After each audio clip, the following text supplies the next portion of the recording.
बिस्मिल्लाहिर्रहमानिर्रहीम। नाज़रीन अस्सलाम वालेकुम, आप देख रहे हैं मेरी राय चैनल। नाज़रीन आज हम बात करेंगे इमरान खान के बाद बुशरा बीबी की आँख की बिनाई का मसला। क्या ये महज इत्तेफाक है? दूसरा, अवामी दबाव और इमरान खान से मुलाकात के लिए अब होश आ गया। और तीसरा, आबनाए हुर्मत जो है वो खोलने का ऐलान। ये एक बड़ी तब्दीली है। सबसे पहले हम बात करेंगे क्योंकि पाकिस्तान का इशू है। बुशरा बीबी को के अहल खाना को लाहौर से सुबह 9 बजे डेला जेल तलब किया गया और दोपहर 12-1 बजे मुलाकात कराई गई। बेटी ने तस्दीक की है कि बीबी को दाएं आँख में शदीद और नाकाबिले बर्दाश्त दर्द की शिकायत के बाद फौरी तौर पर अस्पताल मुंतकिल किया गया कल रात को, जहां अल-शफा अस्पताल में दाएं आँख के रेटिना की फौरी सर्जरी की गई। तो ये एक तो सबसे बड़ी बात यह है कि पीटीआई की क़यादत इसमें खामोश रही। बिल्कुल बैरिस्टर गौहर को मालूम था लेकिन उनके अहल खाना को ये मालूम नहीं पड़ा। लेट उनको मालूम हुआ, लेकिन ये ऐसे खामोशी के साथ बैठे रहे। और आप देखें कि अब भी फौरी तौर पर उनको जेल में भी मुंतकिल कर दिया गया। तो ये एक बहुत बड़ी जो है वो मुजरमाना खामोशी है पीटीआई की क़यादत की तरफ से। फिर ये कहते हैं कि जनाब हम पर तनकीद हो रही है, हम पर फलां हो रहा है। इसी तरह इन्होंने इमरान खान के हवाले से उनकी बिनाई जो है वो तकरीबन एक आंख की जो है वो जा चुकी है 85%। तो इसमें भी जो मुजरमाना खामोशी इन्होंने इख्तियार की, ये जो खंबे लाकर बिठा दिए गए, ये जो मिसकैलकुलेशन इमरान खान से हो गई, वो अब जो है वो भुगतनी पड़ रही है पूरी अवाम को। अब आप यहीं से अंदाज़ा कर लेंगे कि अगर किसी की माँ बेटी को रात के अस्पताल लाया जाए, सर्जरी हो, वापस जेल भेज दिया जाए, फैमिली तक को मिलने ना दिया जाए, तो इससे बढ़कर शर्मनाक बात क्या होगी कि फैमिली वहाँ पर मौजूद ही नहीं है। ना इमरान खान मौजूद है, ना उनके दूसरी फैमिली मौजूद है। बुशरा बीबी हो या डॉक्टर यास्मीन राशिद, इनके साथ जेल में होने वाले बदतरीन जुर्म को नॉर्मलाइज किया जा रहा है। सोचें अगर ऐसा सलूक शरीफ या जरदारी ख़ानदान की किसी खतून के साथ जेल में होता तो यहाँ कैसे तूफ़ान बर्पा किया जाता। इन्होंने जो जेली रिपोर्ट्स पे इतना जो बकौल फैसल वाडा के जेली रिपोर्ट्स पे इन्होंने इतना वावेला किया, तो असल होता तो क्या होता। तो यहीं से इनको अंदाज़ा लगा लेना चाहिए। और ये पीटीआई जो इमरान खान की मकबूलियत है 90% से ज़्यादा है, पीटीआई उस पर कैसे मुजरमाना तरीके से क़यादत जो है खामोश है। कोई कहता है मेरा मैंडेट नहीं है, कोई कहता है मेरा मैंडेट नहीं है। और भाई नीचे उतरो, इस्तीफे दो, घर जाओ। जिस वजह से तुम्हें वोट मिले हैं उसके लिए तुम करने के लिए कुछ तैयार नहीं, उसकी रिहाई की बात करने के लिए तैयार नहीं। और याद रहे कि ये साफ़ी तकारीर कर रहे होते थे डॉक्टर यास्मीन राशिद जैसी सीनियर खतून या बुशरा बीबी को आखिर जी किस जुर्म की सज़ा दी जा रही है। एक खतून है और एक तो बिल्कुल गैर सियासी है ना बुशरा बीबी। तो क्या कि इमरान खान की बीवी है, तो ये असल में कसूर है उनका। तो ये तर्ज अमल ना सिर्फ गैर इंसानी है, बुनियादी हकूक़ की जो है खुली खिलाफ वर्दी है और सियासी इंतकाम की बदतरीन मिसाल कायम कर दी गई है, जहाँ एक मुंतखब साबिक वज़ीर आज़म और उनकी अहलिया को जानबूझकर तिब्बी सहूलियात से महरूम रखा जा रहा है ताकि इन्हें ज़हनी और जिस्मानी अजियत में मुब्तला रखा जाए। और कोशिश की गई है, ये मैं आपको बताऊं कि आज अपोजिशन में के जो महमूद खान अचकज़ई हैं उन पर भी प्रेशर पड़ा और वो बोले। उन्होंने कहा जी कोशिश की गई है कि इमरान खान को तोड़ा जाए, वो बहादुर आदमी है, नहीं टूटा। अभी इसको यहाँ तक ना पहुँचाएँ कि इसके लिए और मुश्किलात पैदा कर दें। वो इस मुल्क का रहने वाला है।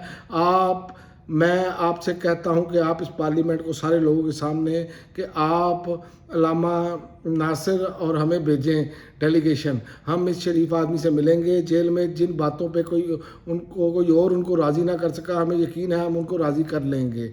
इसको पर्सोना ग्राटा डिक्लेयर करना इस मुल्क से दुश्मनी है, इसके अवाम से दुश्मनी है। ये मैं बवांगे दौल कह रहा हूँ। ये कायदे हस्ब इख्तिलाफ महमूद खान अचकज़ई का राजा नासिर अब्बास और इमरान खान से मुलाकात का मुतालबा किया गया है। अब होश आया, 2 महीने हो गए हैं इमरान खान की बिनाई को, और ये सारा कुछ होने के बावजूद ये जो सूरत हाल है इंतहाई अफसोसनाक है।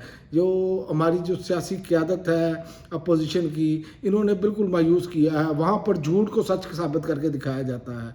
आपने देखा होगा कि सोशल मीडिया पे एहसन इकबाल साहब के ट्वीट के जवाब में जो ट्वीट मतीन साहब ने किया वो कमाल किया। تو انہوں نے بڑا زبردست جواب دیا ان کو کہ جو یہ ترقی کے دعوے کرتے ہیں. تو یہ ساری صورتحال ہے اس ملک میں. اس ٹائم جو صورتحال چل رہی ہے وہ ملک کے باہر تو ہم اپنی بڑی سفارتکاری دکھا رہے ہیں، لیکن ملک کے اندر جو سیاسی انتقام ہے وہ اپنے عروج پر ہے. تندوں کی پالیسی جو ہے وہ جاری ہے، اور یہ کسی بڑے سانحے کا سبب بھی بن سکتی ہے، اور خدا نہ خواستہ کوئی بڑا سانحہ ہوا تو ان کے ہاتھ میں یہ بات نہیں رہے گی. اور اب چلتے ہیں انٹرنیشنل خبروں کی طرف. تو ایران کا تمام ممالک کے تجارتی جہازوں کے لیے آبنائے حرم کھولنے کا اعلان کر دیا ہے انہوں نے.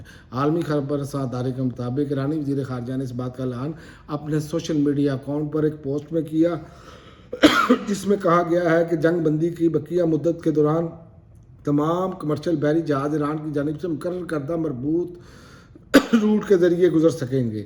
تو یہ اب صورتحال جو ہے وہ سامنے آئی ہے کہ مثبت پیش رفت سامنے آنی شروع ہوئی ہے. اب دیکھتے ہیں کہ اس میں کوئی مس ایڈونچر نہ ہو، اور جنگ بندی جو ہے وہ یہ مستقل جنگ بندی کی طرف جانی چاہیے. اور امریکی ناکہ بندی کے باوجود پاکستانی آئل ٹینکر جو ہے آبنائے ہرمز کو عبور کرنے والا پہلا جہاز بن گیا ہے. خلیج فارس میں جاری کشیدگی اور امریکی ناکہ بندی کے باوجود پاکستان کے جھنڈے والے ایک آئل ٹینکر نے اہم پیش رفت کرتے ہوئے آبنائے ہرمز سے کامیابی کے ساتھ گزر کر نیا ریکارڈ قائم کر دیا ہے. یہ پاکستان کے کو کریڈٹ تو جاتا ہے کہ پاکستان کے جہاز ایران نے بھی گزرنے دیے اور امریکہ نے بھی گزرنے دیے.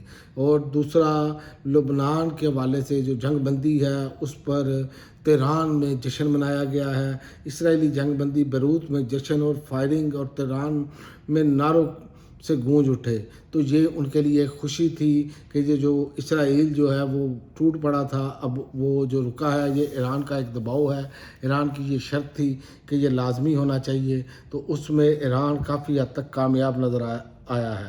اور سارے معاملات جو ہیں وہ اب دیکھتے ہیں کہ آئندہ آنے والے دنوں میں، اور ایسے لگ رہا ہے کہ پاکستان میں اگلا مذاکرات کا دور شروع ہونے جا رہا ہے، کیونکہ اسلام آباد کی ایکٹیویٹیز بتا رہی ہیں کہ اسلام آباد میں اگلا بڑا دور مذاکرات کا ہونے جا رہا ہے. تو اس حوالے سے میں آپ کو بتاؤں کہ پی ٹی آئی کو اب خاص طور پہ کم از کم جو ہے عمران خان اور بشرا بی بی کی طبی سہولیات کے حوالے سے، یہ رہائی سے چھوڑ کر یہ طبی سہولیات پر بھی نہیں، گونگے بہرے بن چکے ہیں. تو یہ صورتحال انہوں نے پیدا کر دی ہے، اور ان کے لیے بڑا امتحان ہے. ورنہ آئندہ آنے والے دنوں میں آپ دیکھیں گے کہ ان کی ریپلیسمنٹ ہوتی ہوئی نظر آئے گی. جیسے عمران خان سے اگر کسی انڈیپینڈنٹ آدمی کی ملاقات ہو گئی، کسی انڈیپینڈنٹ شخص کی ملاقات ہو گئی، اسی لیے ملاقاتوں کو روکا گیا ہے. اور روکا جانے میں بھی سب سے زیادہ کردار پی ٹی آئی کے جو سرکردہ لیڈرز ہیں ان کا ہے. ان کو پتہ ہے کہ ہمارے عہدے نہیں رہنے، ہمیں گھروں کو جانا پڑے گا. تو یہ اب صورتحال ہے، دیکھتے ہیں کتنی دیر تک جاری رہتی ہے. لیکن یاد رکھیں، جہاں سب بک جائیں، جہاں رات اندھیری چھا جائے، وہاں اللہ تعالیٰ ایک روشنی کی کرن سے اس اندھیرے کو ختم کر دیتے ہیں. تو آپ دیکھیں گے کہ یہ اندھیرا تو اب ختم ہونا ہے، لیکن عوامی دباؤ اور عوامی گالیاں پڑنی شروع ہو گئی ہیں. ان کو اسی سے ہوش کے ناخن لینے چاہیے. اب تک کے لیے ناظرین اتنا ہی. اگلی ویڈیو تک اجازت دیں. اللہ حافظ.